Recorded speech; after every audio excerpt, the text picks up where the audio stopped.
Bonjour et bonsoir en fonction de l'endroit où vous vous trouvez actuellement. Une fois de plus, nous allons pénétrer dans les sphères de la connaissance interdite. Ici, comme vous pouvez constater par rapport au titre de la vidéo, du live, vous voyez que c'est l'existence de Jésus. En gros, on parle de, pour vous démontrer une bonne fois pour toutes aussi, encore, que Jésus, Christ, peu importe comment on va le nommer, Yoshua, Machia, Jésus de Nazareth, Yeshua, il n'a jamais existé. Et son histoire, depuis son annonce, depuis sa naissance jusqu'à sa mort sur la croix est complètement faux. C'est un mensonge. On va le démontrer dans les Bibles actuelles classiques. Pour cela, vous savez qu'il est dit, néanmoins dans les Bibles actuelles classiques, je m'adresse à tous ceux qui se disent pasteur, révérend, bishop, marchand, apôtre, prophète, diacre, prophétesse ou inspirer les pseudo-youtubeurs qui sont en train de regarder ce live actuellement, parce que je sais qu'il y a beaucoup d'entre eux, beaucoup d'entre vous qui vous dites à vos on va dire à vos disciples de ne pas regarder Zouloula, mais vous venez en cachette, néanmoins, regardez, écoutez ce que Zouloula dit, parce que vous savez que quand vous écoutez, il y a une grande connaissance qui s'émane constamment. Et vous vous abreuvez de cette connaissance, mais en cachette. C'est ce qu'on appelle l'hypocrisie. Mais néanmoins, dans vos propres Bibles classiques, dans Jean 3, 11, il est dit, nous disons ce que nous savons, et l'on rend témoignage de ce qu'on a vu, donc de ceux dont nous avons pénétré en profondeur. Également dans Proverbe 19, 2, le manque de science n'est bon pour personne. Et dans Jérémie 33, 3, demande-moi, je te relèverai des choses cachées, des choses que tu ne sais pas. Ici, nous allons donc parler premièrement, la phase 1 consiste à démontrer le mensonge de la naissance de Jésus. On va aller dans le livre de Luc, Luc chapitre 1, verset 30 à 31. Déjà, je m'aurais éclairci déjà par rapport au personnage de Luc, parce qu'il y a beaucoup qui pensent que Luc était un apôtre qui avait été établi par le fameux Jésus quand il avait établi les autres apôtres. Luc n'était pas un apôtre, il n'a même pas vu Jésus physiquement selon les Bibles actuelles classiques. Mais néanmoins, dans Luc chapitre 1, verset 30 à 31, il est dit ici, on vous dit que l'ange Gabriel s'est adressé à Marie, a paru à Marie, a eu une conversation avec Marie et il a révélé quelque chose à Marie. Il dit ici, l'ange lui dit alors, deux points, n'aie pas peur, Marie, car tu as la faveur de Dieu. Tu as la faveur de Dieu, tu seras enceinte et tu accoucheras d'un fils. Point. Nomme-le Jésus. Nomme-le Jésus. Donc, dans l'évangile de Luc, chapitre 1, verset 31, vous comprenez par là que Gabriel, le messager de Yahvé d'Adonai, Elohim, le faux Dieu, va dire à Marie que Marie, vu que Marie était enceinte, et Marie devait être enceinte ici, donc c'est pour ça que l'ange Gabriel lui dit, tu seras enceinte, tu accoucheras d'un fils, nomme-le Jésus. Or, quand on va dans l'évangile de Matthieu, chapitre 1, verset 18 à 23, on vous dit ici que le même ange va apparaître ici, non pas à Marie, mais à Joseph quand il est en train de dormir, dans d'autres versions. Parce que Marie était fiancée à Joseph selon les Bibles classiques, et à un moment donné, elle s'est retrouvée enceinte. Mais Joseph, quand Joseph l'a vu, Joseph ne savait pas ce qui s'est passé. Donc pour lui, il a conclu que Marie l'avait forcément trompé. Et selon la loi de Moïse, dans ce qu'on appelle la Torah, il fallait lapider de telles femmes, donc devait l'éloigner parmi le peuple.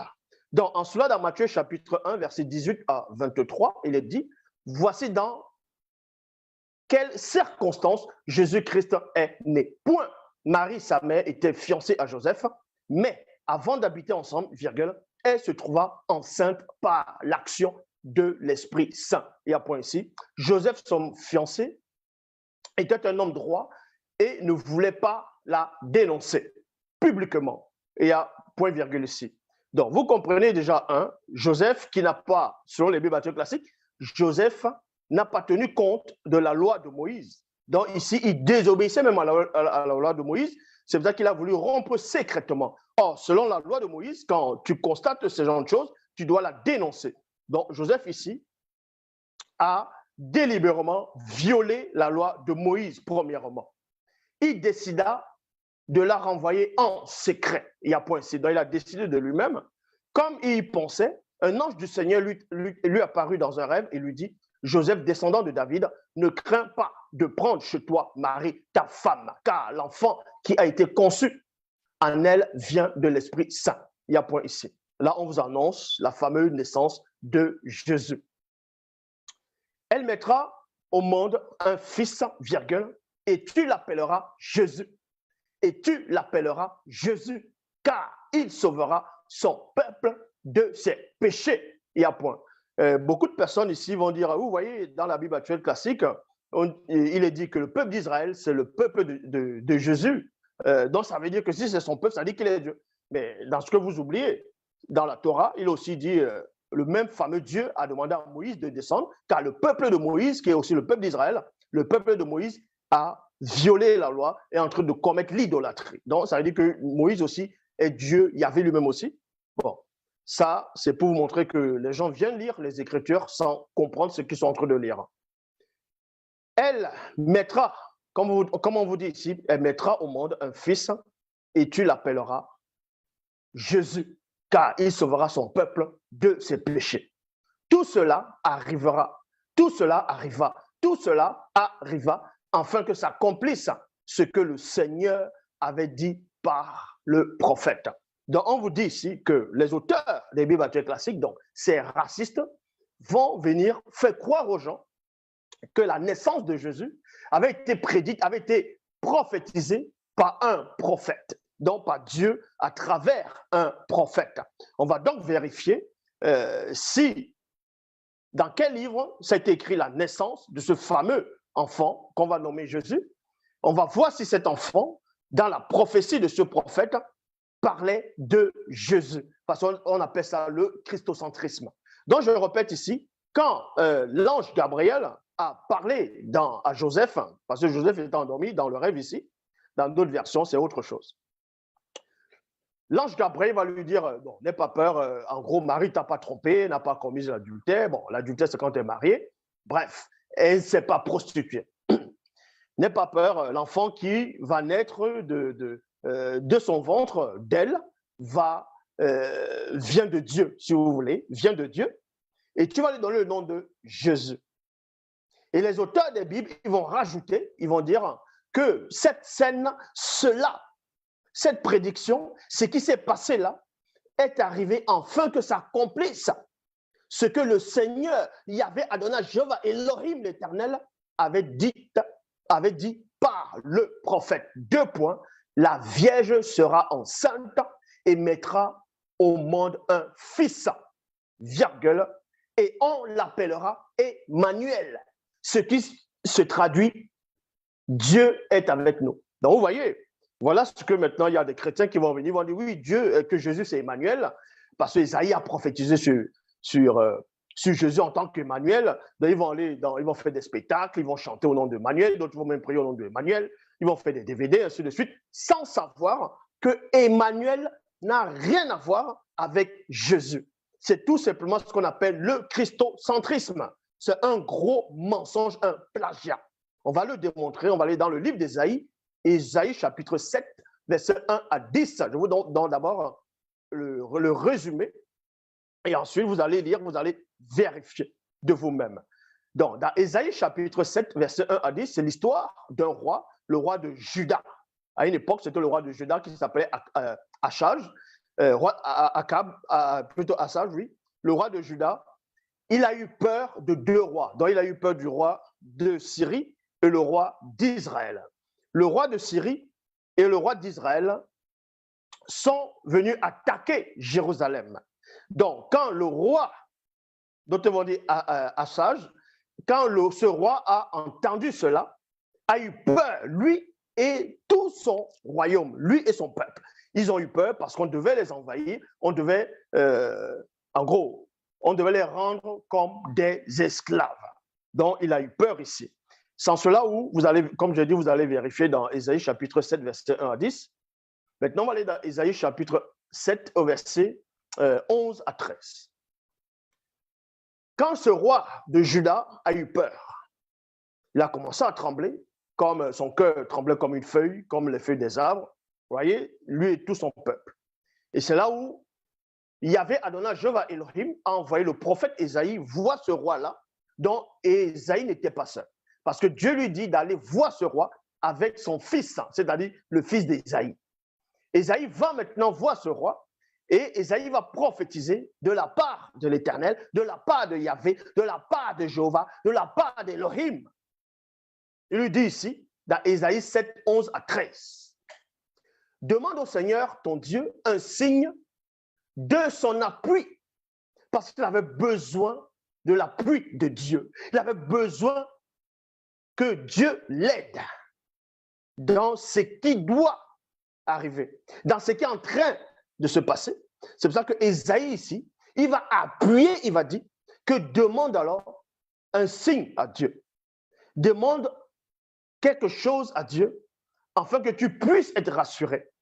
C'est pour ça que le roi maintenant va répondre, et Ésaïe va poursuivre, va dire ici, qu'il te le donne au fond du monde des morts. Dans d'autres versions, c'est le Sheol, où se jouent les morts, ou là-haut dans les cieux. Il y a point. Mais le roi Akaz, là, dans d'autres versions, répondit, non, je n'en demanderai pas. Je ne veux pas mettre le Seigneur à l'épreuve. Donc, ce roi de Juda, il ne veut pas mettre Dieu à l'épreuve. Il a peur de demander. Alors, Ésaïe lui dit, écoute-moi, toi et ta famille, virgule, les descendants de David, on dirait que cela ne vous suffit pas d'épuiser la patience des gens. Dans d'autres versions, c'est des hommes. Et qu'il vous faut aussi épuiser la patience de Dieu. Il y a point. Ésaïe chapitre 7 au verset 14. Voilà le verset dans la Bible que tous les soi-disant pasteurs, pseudo-pasteurs qui sont dans le monde, ou prophètes, ou apôtres, bishops, peu importe les noms qui vont les titres qui vont se donner, ou s'auto-proclamer. Ésaïe 7, 14, c'est un passage qu'ils n'arrivent pas à comprendre. Parce qu'ils ne savent pas lire le français. Ils ne comprennent même pas ce que ça veut dire Ésaïe 7, 14. Parce que quand ils lisent Ésaïe 7, 14, ils ont un voile. Vous voyez, ils sont voilés afin qu'ils ne puissent pas pénétrer dans la révélation.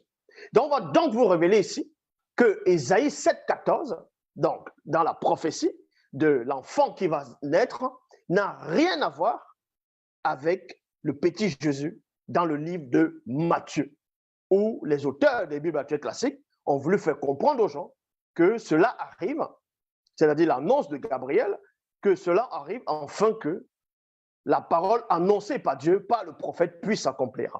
Donc, on va aller dans Ésaïe chapitre 7, verset 14. Dans la traduction Abbé Crampon, il est dit, c'est pourquoi le Seigneur lui-même.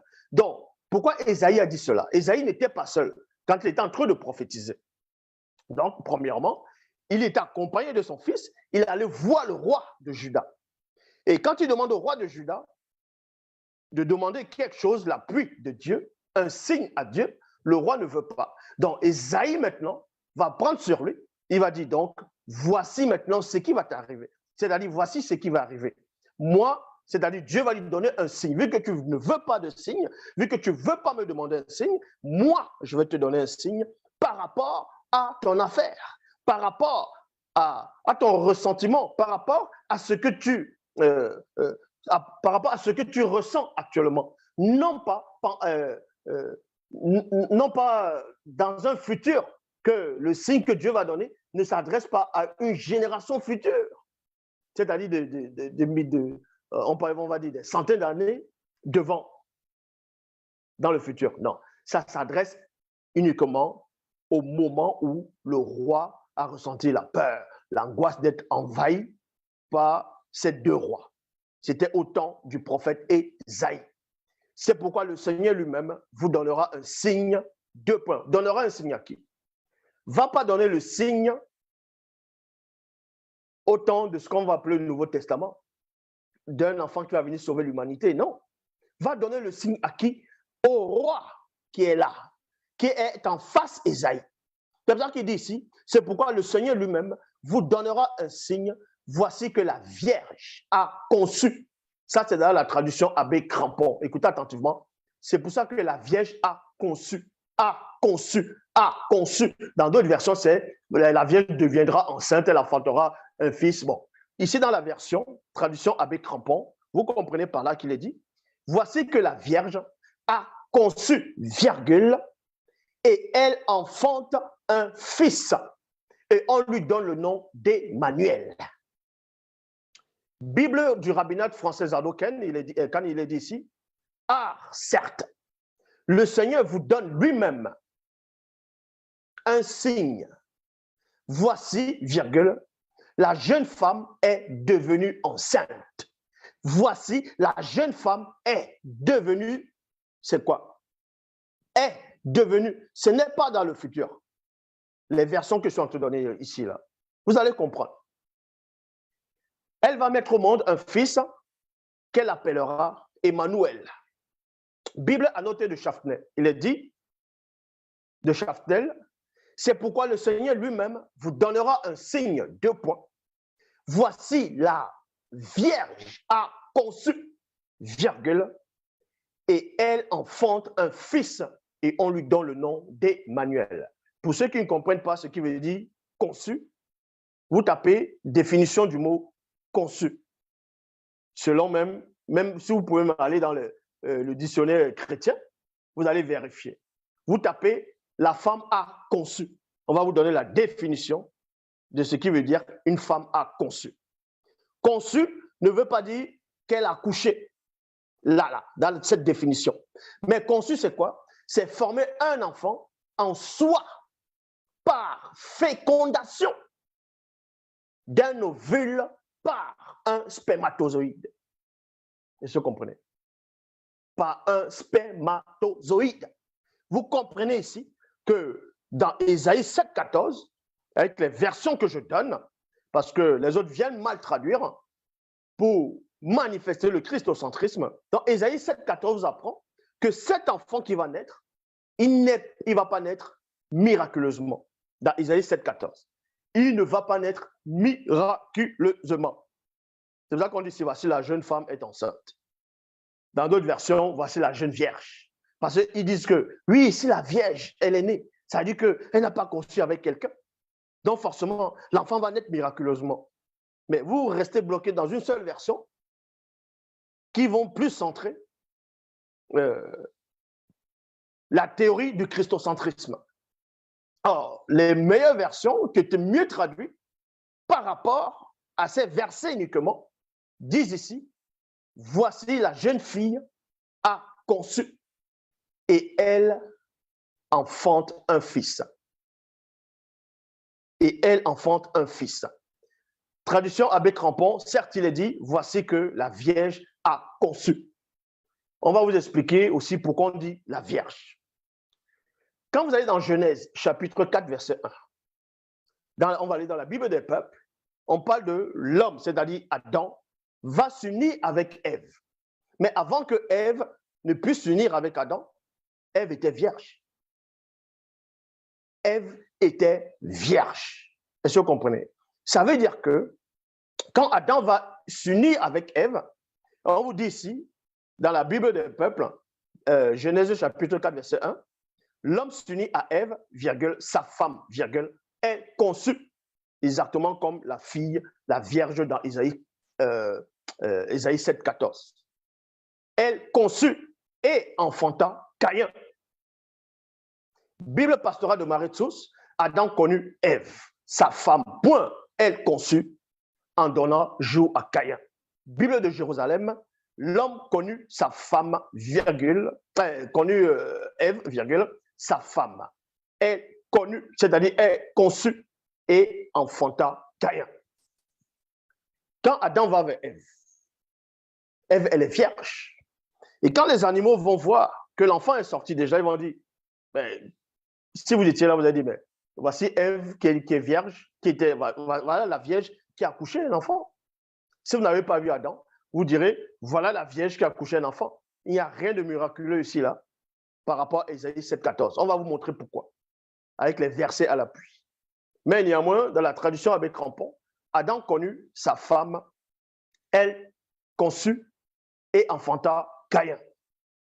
Maintenant, certains vont me dire, mais Adam a connu sa femme. Que connu, ça ne veut pas dire qu'il a eu des rapports sexuels avec sa femme.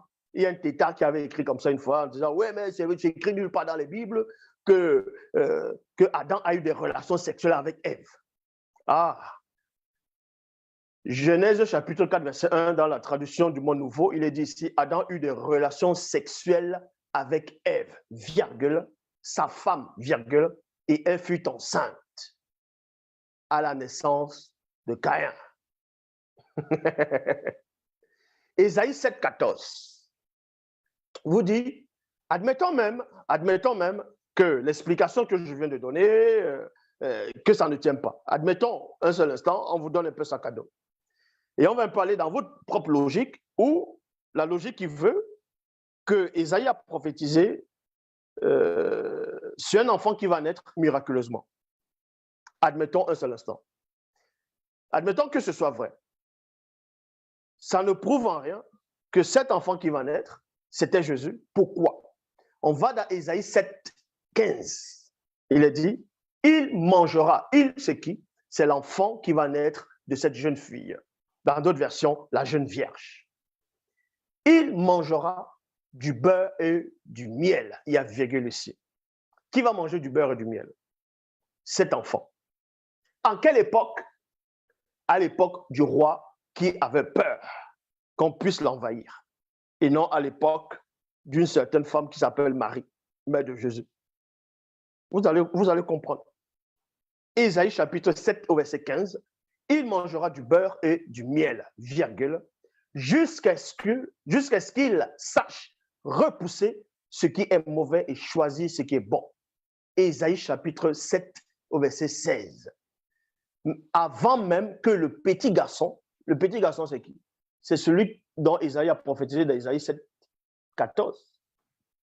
Dans le verset 16, il est dit, avant même que le petit garçon soit en âge de faire cette différence, virgule, le territoire dont les deux rois te font si peur sera abandonné par ses habitants.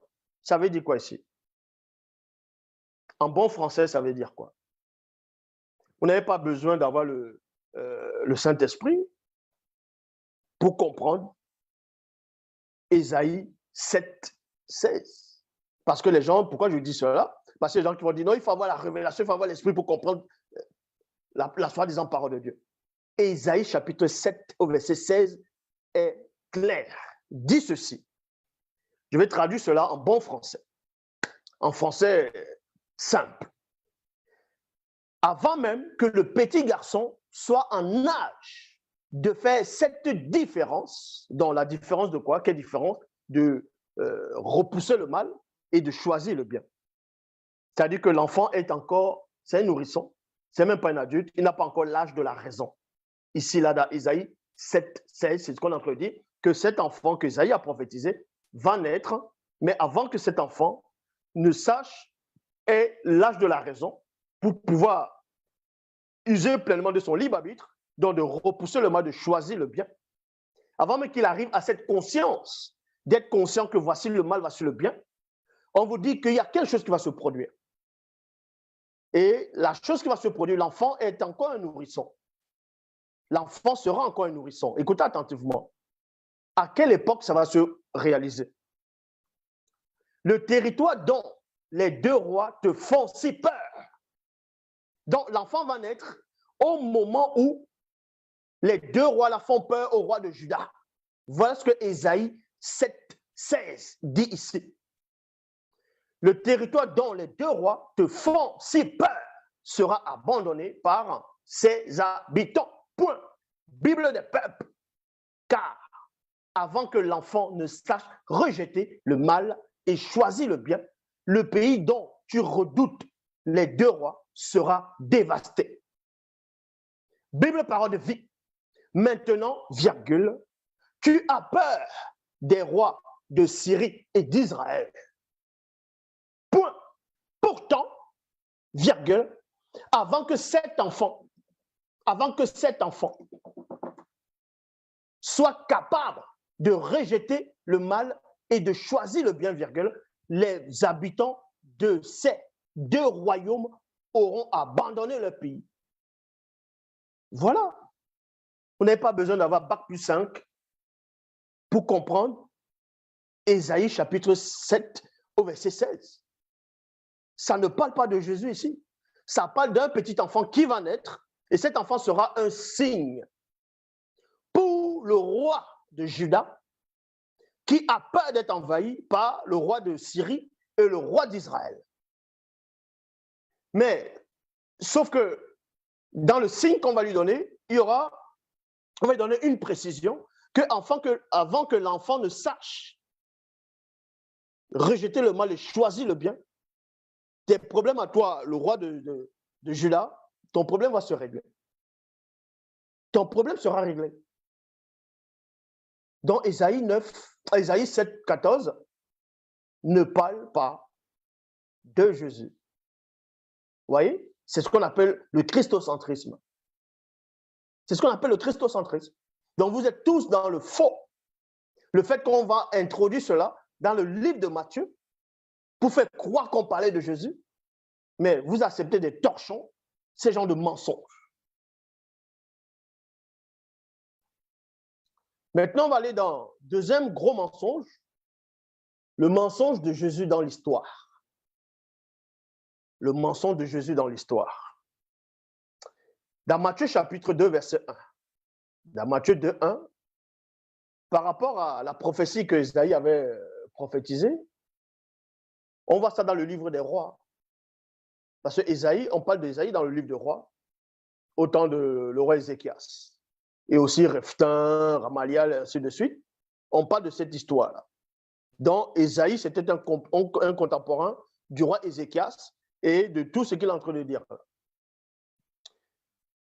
Matthieu chapitre 2, verset 1, il est dit, Jésus était né à Bethléem, en Judée, au temps du roi Hérode le Grand. Écoutez attentivement, je vais relire.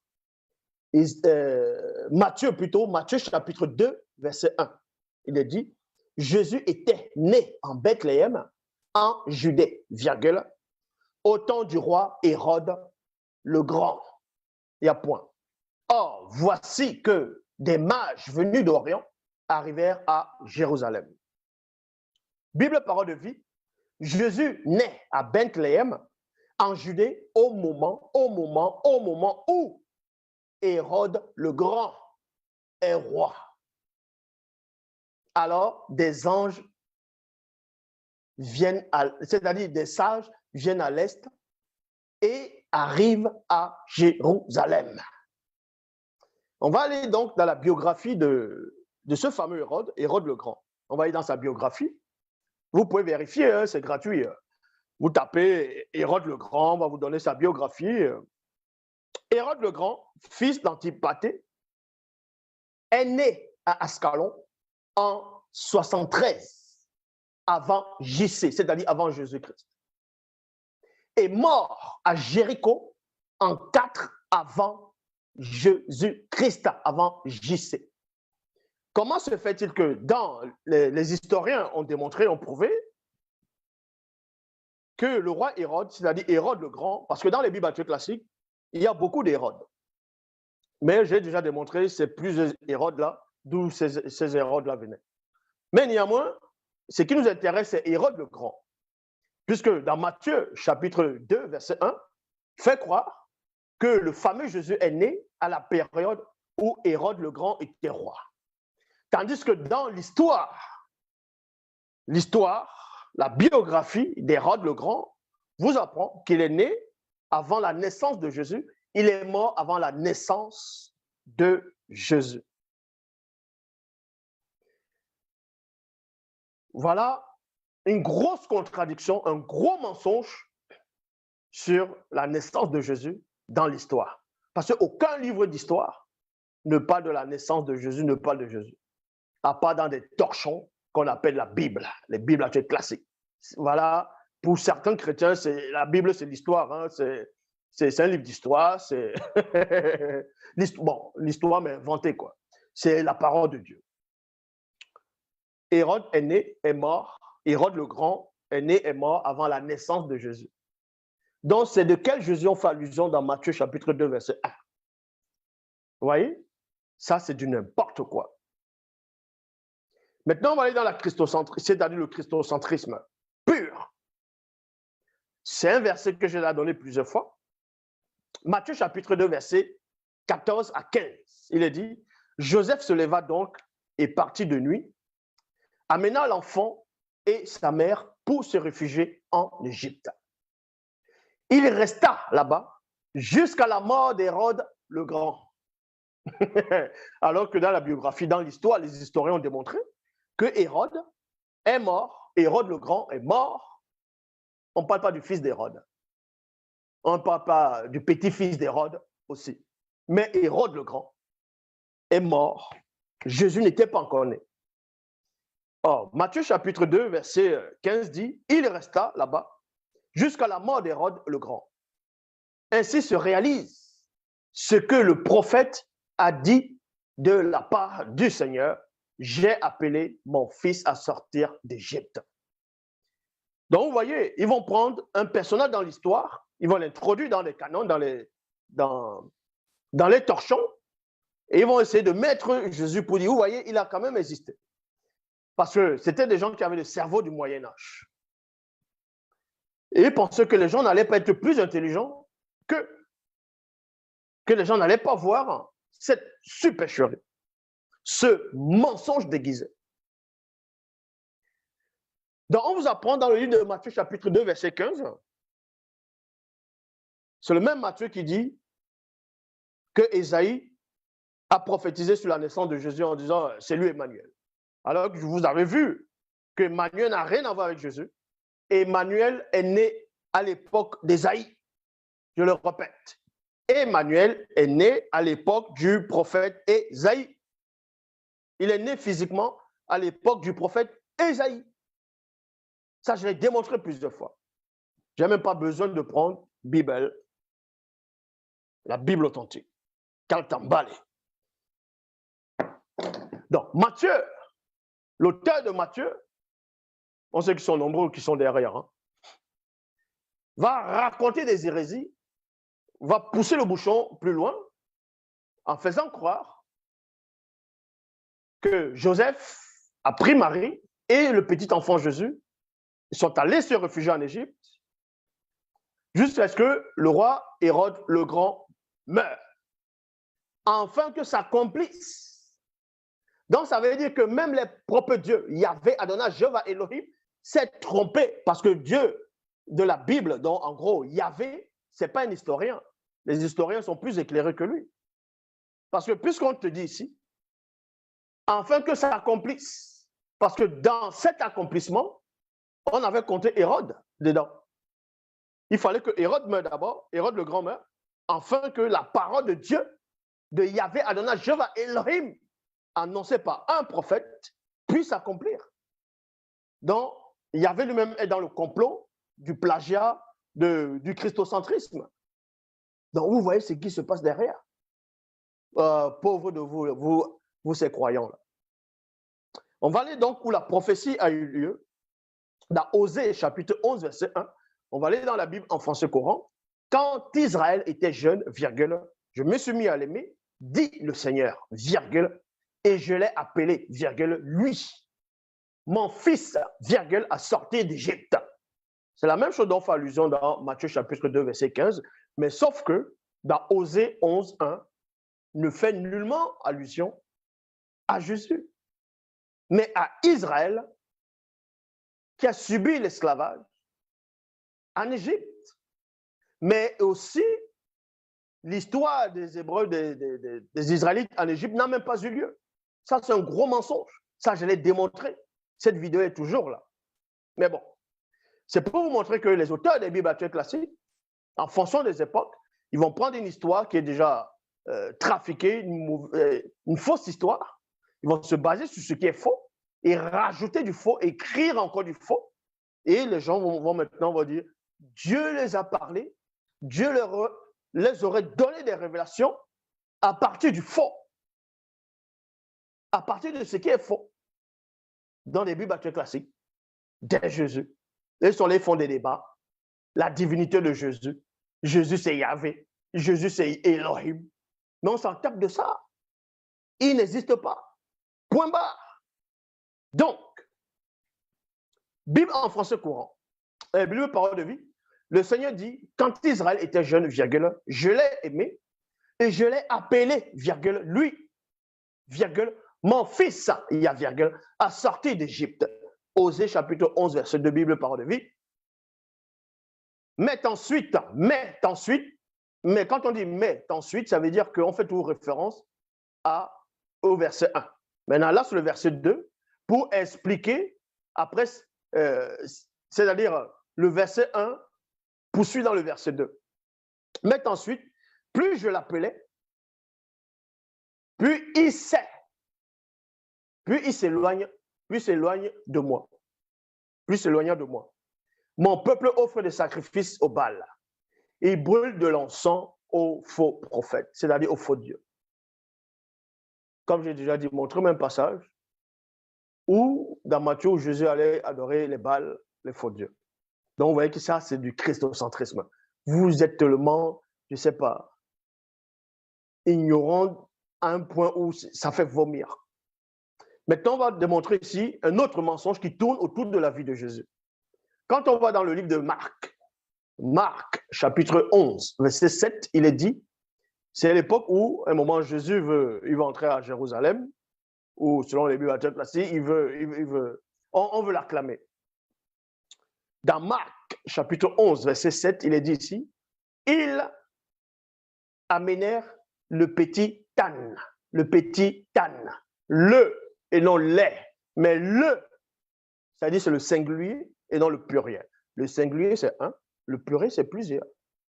Donc, ils amenèrent le petit âne à Jésus, il y a virgule, le couvrir de leur manteau. On a couvert le petit âne et non Jésus, le couvrir de leur manteau et Jésus s'assit dessus. Il y a point. Donc, Marc, chapitre 11, verset 7, parle d'un animal, un âne. Dans la même histoire, dans Matthieu, chapitre 21, au verset 7, il est dit, ils amenaient l'ânesse et son petit et portaient sur eux leur manteau, virgule, et Jésus s'assit dessus. Donc, vous voyez, dans Marc, chapitre 11, verset 7, c'est un animal. Dans Matthieu, chapitre 21, verset 7, c'est deux animaux. Voilà ce qu'on appelle l'erreur. Or, dans les bibliothèques classiques, il est dit que Paul de Tarse a dit notre prédication ne repose ni sur l'erreur, ni sur des motifs impurs. Donc, vous voyez, et on vous apprend que c'est traduit d'après les textes originaux. Le texte original, alors, c'est quoi? Le texte original, c'est-à-dire qu'on retrouve Matthieu dedans, on retrouve Marc dedans, et on voit quand même les erreurs qui sont dedans. Donc, vous voyez que vous êtes complètement envoûté par un puissant démon religieux de haut rang, connu sous le nom de Michele, alias Yehoshua Amashia. Et ce n'est pas fini. Dans Matthieu, on va aller dans Matthieu chapitre 27, au verset 45 à 46. Il est dit, à partir de la 6e heure, écoutez attentivement, dans Matthieu chapitre 27, verset 45 à 46, vous dit que Jésus était déjà sur la croix. Et quand il était sur la croix, voici ce qui se passe. À partir de la 6e heure, entre parenthèses, c'est-à-dire 2 points midi, l'obscurité se fit sur toute la terre jusqu'à la 9e heure. Dans d'autres versions, ce n'est pas sur toute la terre, sur tout le pays. Mais bon. Or, non, on était à la 9e heure du jour lorsque Jésus s'écria d'une voix forte. Eli lama sabachthani, ce qui veut dire, mon Dieu, pourquoi m'as-tu abandonné? On va aller dans Luc chapitre 23 au verset 44. Il est dit ici, c'était déjà environ la 6e heure, c'est-à-dire midi, exactement comme Matthieu. L'obscurité se fit sur toute la terre jusqu'à la 9e heure. Le soleil s'obscurcit et le voile du temple se déchira par le milieu. Jésus s'écria d'une voix forte, 2 points, Père, je remets mon esprit entre tes mains. Après avoir dit ces mots, il mourut. Déjà, Matthieu dit que Jésus a dit que mon Dieu, pourquoi m'as-tu abandonné? Luc ne dit pas ça. Et bon, c'est censé être la parole de Dieu. Maintenant, on va aller dans l'évangile de Jean. Jean chapitre 19 au verset 14 à 15. Il est dit ici, c'était le jour de la préparation de la Pâque et il était environ midi. Exactement comme Luc et Jean et Matthieu. C'était midi aussi. C'était aussi midi dans la 6e heure. Environ, ou c'était midi, c'est-à-dire midi. Jean aussi dit c'était midi, mais sauf que par rapport à l'évangile de Jean, Jésus ne se trouvait pas sur la croix à midi, vers la 6e heure. Jésus n'était pas sur la croix. Contrairement à Luc et Matthieu, Jésus était sur la croix. Mais Jean, l'évangile de Jean, Jésus n'était pas sur la croix le même jour que les autres, c'est-à-dire la même histoire, la même heure. C'était le jour de la préparation de la Pâque, il était environ midi. Point.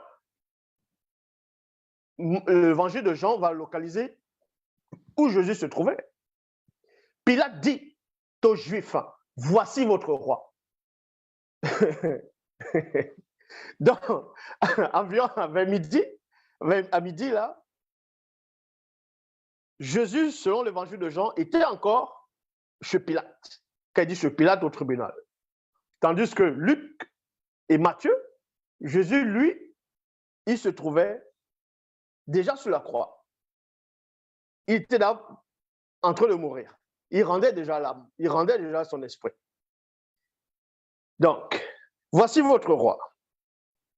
Mais ils se mirent à crier à mort, crucifiez-le. Pilate leur demanda, faut-il que je crucifie votre roi? Les grands prêtres répondirent, nous n'avons pas d'autre roi que l'empereur. Vous voyez?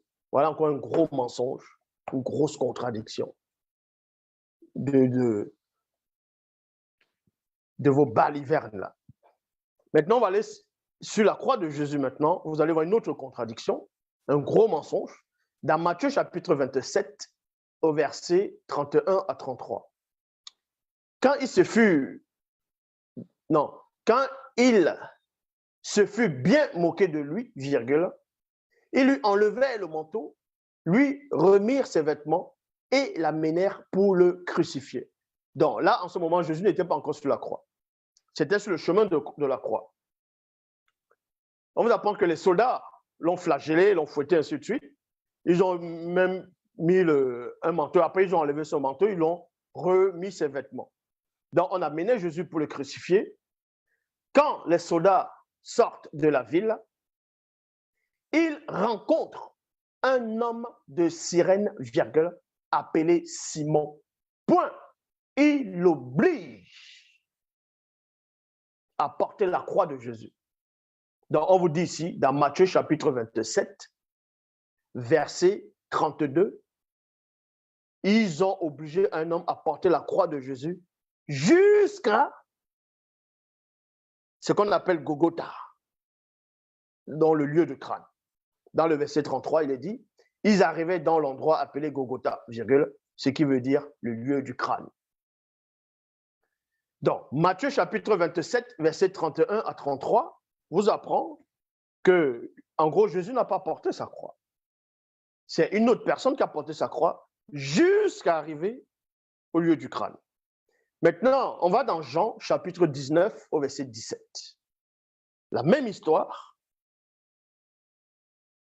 Dans la traduction David Martin, et Jésus. On va aller dans plutôt Jean chapitre 19 verset 17. Et Jésus portait sa croix, vint au lieu appelé le calvaire, en hébreu Golgotha.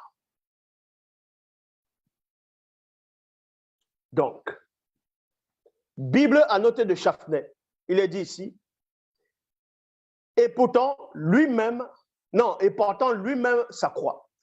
Donc, on va reprendre dans Jean chapitre 19, verset 17, parce que Mitele est passé là. Oui, Mitele, il est passé un moment là, il a voulu me faire en sorte que je dise pas ce que je devais dire. Dans Matthieu chapitre 27, au verset 32, Jésus n'a pas porté sa croix. C'est une autre personne qui a porté sa croix. Tandis que dans Jean, chapitre 19, verset 17, ce n'est pas une autre personne qui porte sa croix, c'est Jésus lui-même qui porte sa croix. On dit ici, et Jésus porte sa croix. Porta sa croix, vint au lieu appelé le calvaire, en hébreu Golgotha. Bible à noter de Chaftel, il est dit, et portant lui-même sa croix. Lui-même, admettons qu'il a porté, selon Matthieu, au milieu, il a porté, à un moment il était fatigué, maintenant on a vu les soldats ont vu qu'il était fatigué, on réquisitionne le Simon, là, le Cyrène, donc Simon de Cyrène, et il porte la croix de Jésus jusqu'au lieu de crâne. Admettons un peu ça. Mais ce n'est pas ce que Jean dit. Jean dit il a porté sa croix du début à la fin. Il n'y a pas eu une autre personne qui est venue l'aider à porter sa croix. C'est la même scène, hein, mais remplie de contradictions. Et c'est ça la parole de Dieu. Donc tout ce qui tourne autour de Jésus n'est que mensonge. Contradiction. Voilà une autre contradiction. Dans Matthieu chapitre 27, au verset 37. Dans Matthieu 27, au verset 34, il est dit, ils lui donnèrent à boire du vin mêlé de fiel, et l'ayant goûté, virgule, il refusa de le boire. Bible en français courant, 1982, il est dit, et là, il donnait à boire à Jésus du vin mélangé avec une drogue. Oui, vous avez entendu, une drogue amère. Après l'avoir goûté, Jésus a goûté la drogue. Hein. Il ne voulut pas boire. Matthieu chapitre 27, verset 34, vous dit que quand Jésus était sur la croix, on lui a apporté de la boisson, il a goûté, il n'a pas voulu boire. Parce que tu peux goûter quelque chose sans avaler la chose. Tu peux mettre la chose à la langue, tu rejettes. Tu n'as pas bu. Selon Matthieu, il a goûté, mais il n'a pas bu. Il a refusé de boire. La même scène dans le livre de Jean, chapitre 19, au verset 29 à 30. Il y avait là un récipient plein de boissons vinaigrées. On fixa donc une éponge remplie de ce vinaigre à une branche d'hysope, virgule, et on l'approcha de sa bouche. Quand Jésus eut pris le vinaigre, virgule, il dit, on n'a pas dit ici qu'il a goûté. Dans Jean 19, 30, Jésus a bu la boisson qu'on lui a donnée, contrairement à Matthieu. Il dit, tout est accompli. Il baissa la tête et rendit l'esprit. Matthieu chapitre 27, au verset 44, il est dit, avant que Jésus ne meure, et les brigands qui avaient été crucifiés avec lui l'insultèrent de la même manière. C'est-à-dire qu'on vous dit que Jésus, on l'a crucifié, il y avait des brigands qui étaient là. Dans d'autres versions, ce sont des bandits. Et les deux bandits, pas un, dans Matthieu 27, au verset 44, les deux brigands ont insulté Jésus. Marc 15, 32, ceux qui avaient été crucifiés avec Jésus l'insultèrent aussi. Marc 15, 32, les deux brigands ont insulté Jésus. Or, quand on va dans Luc, chapitre 23, verset 39 à 40, on dit un des malfaiteurs crucifiés l'insultait. Là, ce n'est plus deux, c'est maintenant un. Donc, qui dit la vérité entre ces évangiles? Où se trouve la vérité? Puisque tout n'est que mensonge. Tout n'est que mensonge. Du début à la fin. Et on vous apprend qu'à un moment donné, le malfaiteur a repris l'autre personne en disant, mais tu ne crains pas Dieu, toi qui subis la même punition. En gros, nous, on a mérité notre châtiment, mais lui, il n'a rien fait.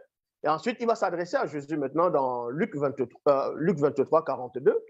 Puis il ajouta, Jésus, souviens-toi de moi quand tu viendras pour être roi. Voilà ce qui est intéressant maintenant. On va aller dans ce qui est intéressant. Dans Luc 23, 42. Oui, ça j'ai lu. Luc 23, 43. Dans la tradition Abbé Filion. Et Jésus lui dit, deux points, en vérité, virgule, je te le dis, virgule, tu seras aujourd'hui avec moi dans le paradis. Jésus a dit à ce brigand qu'aujourd'hui, là, ils vont entrer au paradis, lui avec le brigand. Parce qu'il y a des tétards qui vont dire, oui, mais c'est aujourd'hui, là, ce jour-là, tu lui avais dit ça. Non, ce n'est pas ce que l'Écriture dit ici. Ce n'est pas ce que ça dit. Ça, c'est votre interprétation. Ce n'est pas ce que ça dit ici. Votre Jésus s'est gouré. Dans Luc 23, 43, Bible, traduction Abbé Filion, et Jésus lui dit, en vérité, virgule, je te le dis, il y a virgule ici, tu seras aujourd'hui avec moi dans le paradis. Traduction Oltamar, il est dit, et Jésus répondit, deux points, je te le dis en vérité, virgule, qu'aujourd'hui même, il n'a pas dit que c'est aujourd'hui qu'il est en train de lui dire ça, qu'aujourd'hui même tu seras avec moi dans le paradis. Ça, c'est le français. Hein? Qu'aujourd'hui même. Ça veut dire qu'aujourd'hui, là, on va entrer au paradis aujourd'hui. Là. Voilà ce que ça dit ici. Si vous voulez, je relis. Luc 23, 43. Jésus répondit, deux points. Je te le dis en vérité, virgule. Qu'aujourd'hui même, il n'y a pas la virgule. Hein, tu seras avec moi dans le paradis. Ce jour-là, Jésus n'est pas allé au paradis. Hein. Jésus n'est pas allé au paradis ce jour-là. Donc, il a menti à ce brigand-là. Il a menti à ce brigand. C'est pour ça que les autres auteurs des autres évangiles ont vu cela, ils ont dit non. Et le gars-là, il a menti. Nous, dans notre évangile, on va plutôt dire que les deux ont insulté. Comme ça, on va empêcher qu'ils mentent dans notre évangile. Vous voyez? Des pauvres arrivistes. Comment c'est que Jésus n'est pas allé au paradis ce jour-là avec cette personne-là? On va aller dans l'évangile de Jean, chapitre 20, au verset 17. Vous savez que c'est Myriam, donc. Dans d'autres versions, c'est Myriam. Dans d'autres passages, c'est Marie, pas Marie, mais de Jésus. Il y a une Marie qui est venue au tombeau, voilà, tôt le matin. Mais on va aller dans Jean, chapitre 20, au verset 17. Jésus reprit, parce que quand il a ressuscité, voilà ce qu'il va dire. Après que Marie et Myriam l'a vu, Jésus reprit, ne me retiens pas, virgule, car je ne suis pas encore monté vers mon Père. Non, vers le Père. Je ne suis pas encore monté. C'est-à-dire, il n'est pas monté. Il n'est pas monté. Ça, c'était 3 jours hein, après sa mort. Il a fait 3 jours, il a ressuscité après, selon les Bibles classiques. Ça, c'est des jours après. Il dit, ne me retiens pas car je ne suis pas encore monté. Il n'est pas encore monté. Donc, la promesse qu'il a faite à ce brigand-là, le brigand attendait toujours. Hein. Il n'est pas allé au paradis. Hein.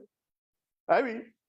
Mais va vers mes frères et dis-leur, je monte vers mon Père, qui est votre Père, vers mon Dieu, qui est votre Dieu.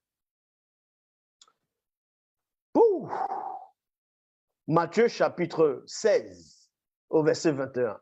Bible en français courant. À partir de ce moment, Jésus se mit à parler ouvertement à ses disciples en disant, là pour vous montrer que la promesse de Jésus n'a pas été tenue, de même que vous dites que Jésus va revenir, il ne reviendra pas. Il ne reviendra pas parce qu'il n'est même jamais parti, parce qu'il n'est même pas né. Est-ce que vous comprenez? Donc vous perdez votre énergie pour rien. Quand, avant sa mort, il disait dans Matthieu 16, 21, à partir de ce moment, Jésus se mit à parler ouvertement à ses disciples en disant, il faut que j'aille à Jérusalem et que j'y souffre beaucoup de la part des anciens, des chefs, des prêtres et des maîtres de la loi. Point. Je serai mis à mort et, virgule, le 3e jour, virgule, je reviendrai à la vie. Vous voyez? Avant sa mort, il dit, il va mourir et le 3e jour, il va revenir à la vie. Mais quand il est mort, il n'est pas allé au paradis. Il n'est pas allé au ciel.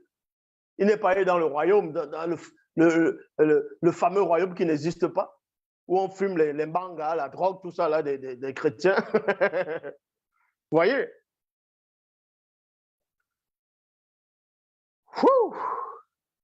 Dans Matthieu chapitre 27, au verset 15, au verset 50. Matthieu 27, verset 50. Bible, nouvelle Bible en français courant. Jésus poussa de nouveau un grand cri et mourut. Dans la Bible classique, Jésus est mort sur la croix. Traduction Claude Tresmata. Il est dit ici, Tresmontant plutôt. Et Yoshua, il a recommencé à crier avec une grande voix et il est sorti. Et il est sorti son esprit. Et il est sorti son esprit. On vous dit ici, Jésus sur la croix, il crie, dans cette version, on dit que son esprit est sorti. Maintenant, les gens pourront dire, ah oui, peut-être que quand son esprit est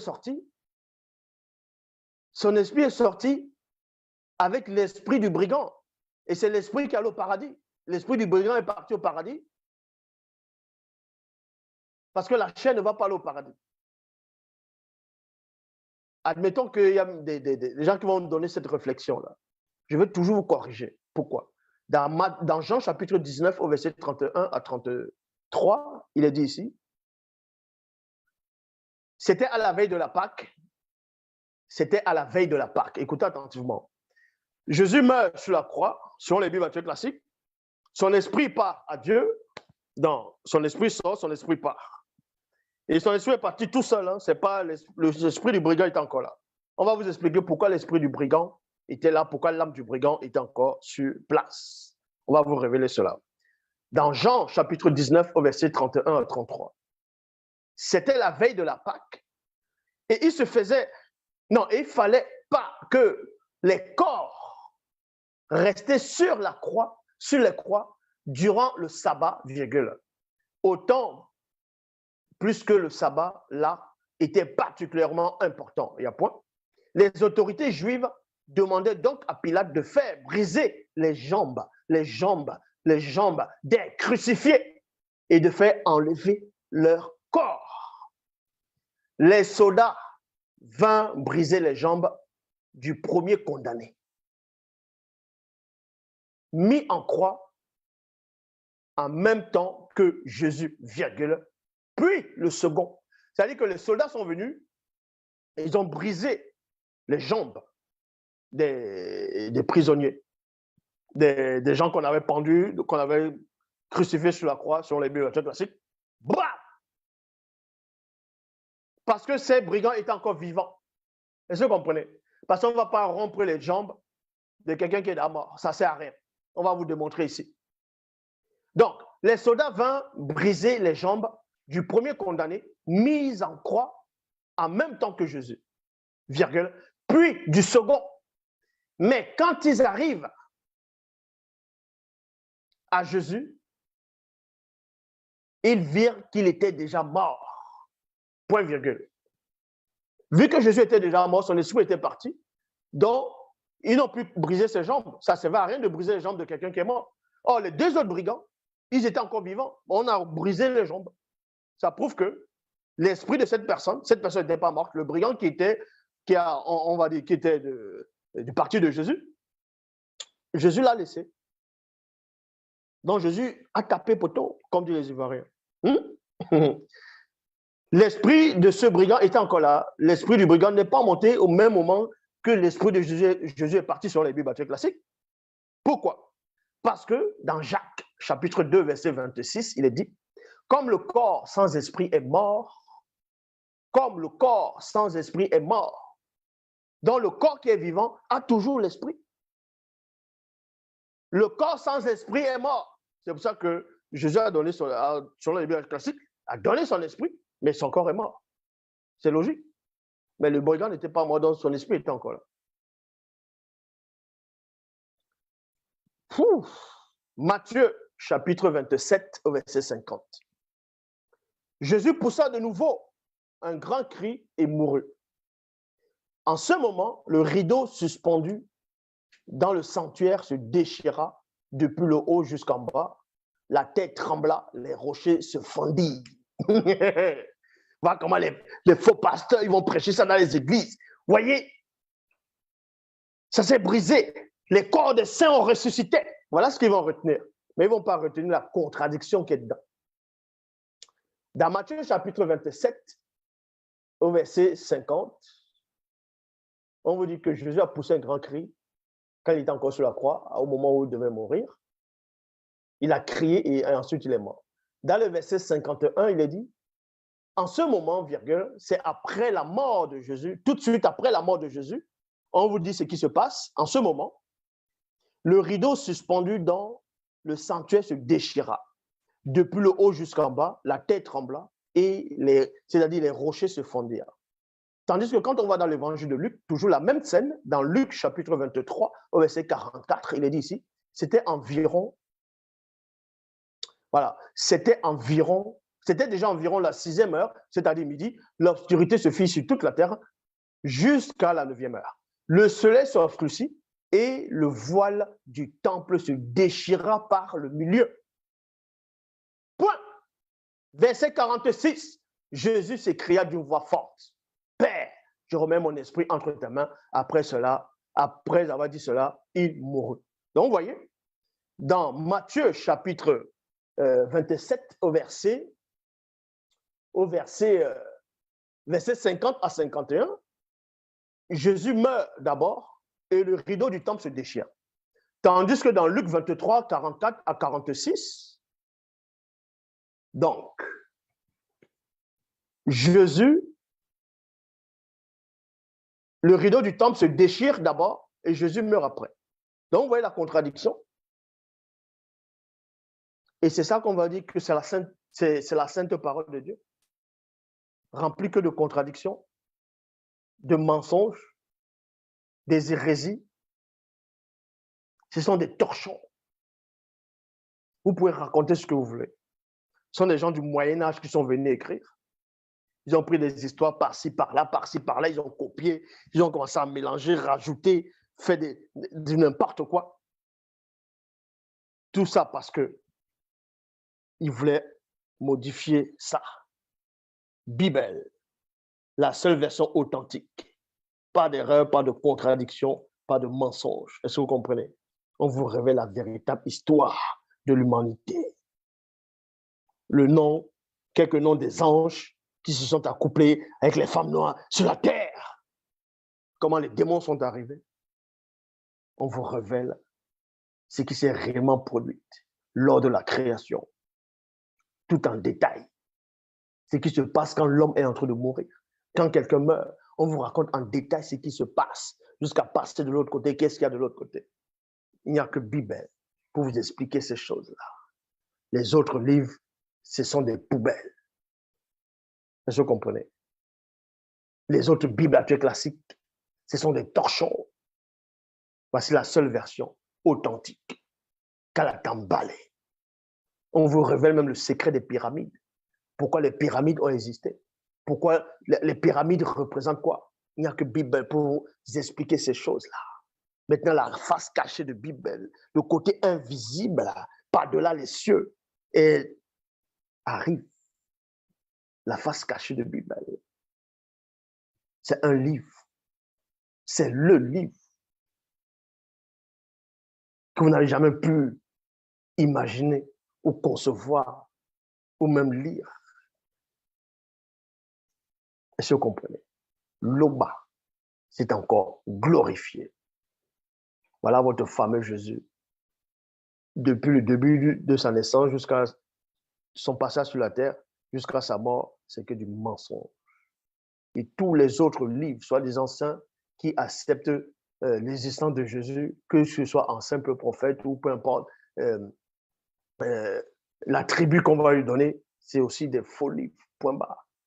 Toute autre religion, tout autre livre, toute personne qui accepte l'existence de Jésus, peu importe la tribu qu'on lui donne, vous êtes tous dans le faux. Parce que vous avez pris du faux pour mettre dans le faux. L'Oba, c'est encore glorifié.